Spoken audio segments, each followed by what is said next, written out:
going on, YouTube, traders, investors? Today, we're going to talk about the 3-day rule and just how do you use the 3-day rule? When does it apply?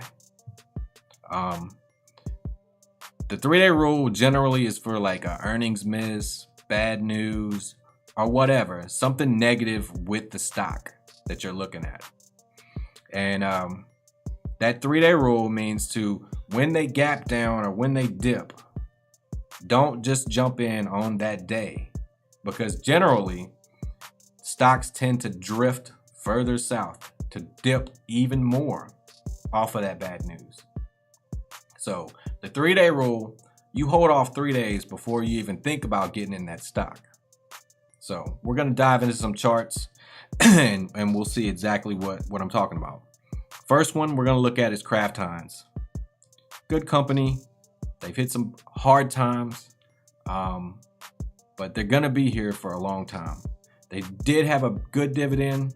They cut it. That's why you'll see this drop along with weak sales growth, all kind of stuff, which is weakness, which you typically, I buy weakness.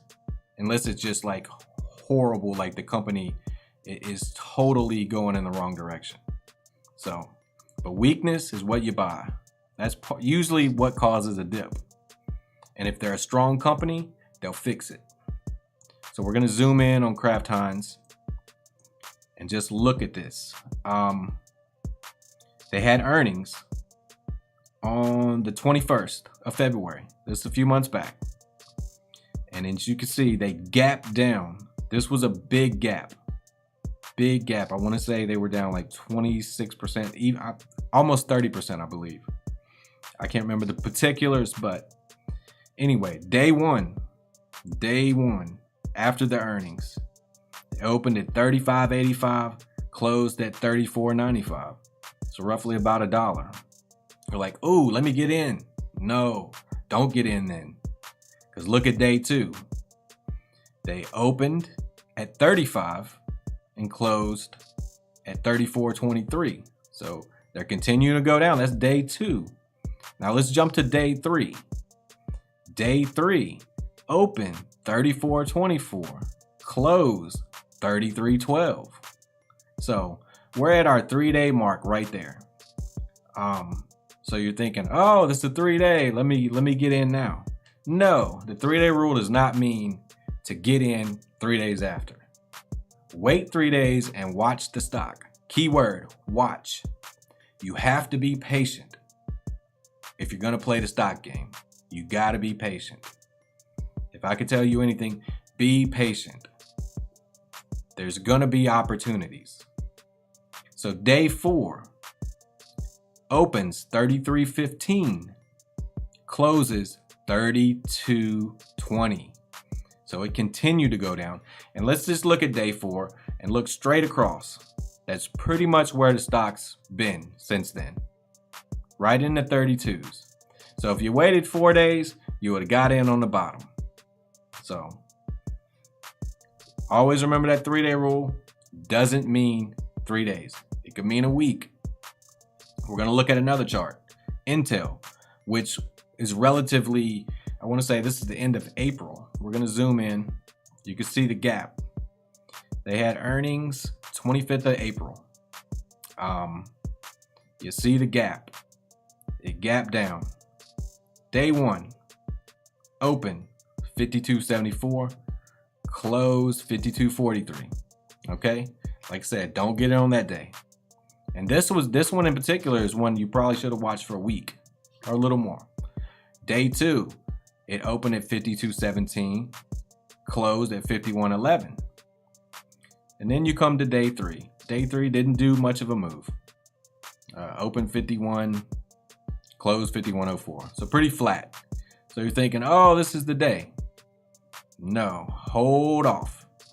So you see here, it kind of continued down a little bit, had a couple up days, and then more bad news came out. So within 1, 2, 3, 4, 5, 6, 7, with those 6 and 7 being a couple good days, you're thinking, oh, here we go. It's gonna start back up. No, so that's at a week. Day 8, 9, 10, 11. And we're sitting way lower than where we were up here. So you have to be patient with these stocks. And like I said, the 3-day rule needs to be in your repertoire. We'll look at one more chart, and I'm gonna keep this video kind of short. Apria. We'll zoom in here on the earnings. They were on the 15th of April. You see the gap down. Day 2, you're thinking, oh, it didn't do that much. Day 3, pretty significant drop. Opened at 846, closed at 782. Day 4, opened at 803, closed at 765. And then it pondered. It pondered around, boom, and then continued to go down. I did a closer look on this one, and I told you can see all these trend lines on here. I really thought it would hover here, but I said it could go down here. And it's looking like it's gonna bounce off that trend line, that support line. That's what I'm hoping. Don't quote me on that. But yeah, I'm gonna keep it short. This is a 3-day rule video. 3-day doesn't mean you buy on the 3rd day. You observe the stock, watch it, and once it looks like it's going back up, you know, where you get your indicators and everything pointing towards that, that's when you get in. You won't always get in at the absolute bottom, but who gets in at the absolute bottom? And that's gonna be it for this video. If you liked it, subscribe, like, hit the bell, and I will see you in the next video. But before I go, there's gonna be a link in the description for Robinhood. If you use that link to sign up for Robinhood, it's totally free. You get a free stock, I get a free stock, and you could get some good stocks out of it, like Berkshire Hathaway, Apple. So use that link, and I will see you in the next video. Thanks for watching.